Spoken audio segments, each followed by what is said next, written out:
لو حطيت دايود كده، فانا لما اعمل على الدرجه الاولى هيتصل بهنا، ومن هنا هتروح نص موجه على الطرف ده. بفكرك ان القناة عليها قوائم تشغيل مرتبة للمبتدئين من اول الاساسيات ولحد الاحتراف في كل ما يخص الهندسة والصيانة العامة. انا احمد داوود، دكتور هندسة. دكتور هندسة.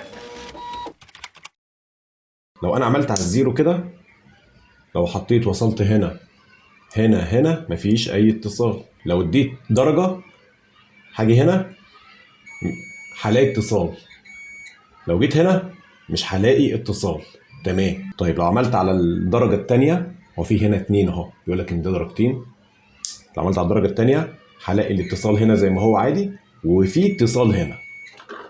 يبقى النقطه دي بتتصل بدي مع الدرجه الثانيه فقط، لكن مع الدرجه الاولى النقطه دي هي اللي بتتصل بدي، لكن دي ما بتتصلش. ده معناه ايه؟ معناه ان انا لو حطيت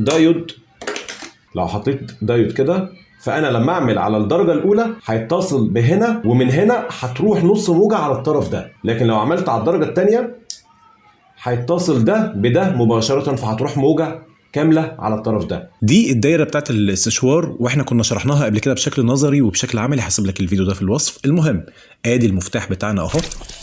لما بعمل التكه الاولى بيطلع التيار من هنا للدايود ده كده يعدي نص موجه للسخان.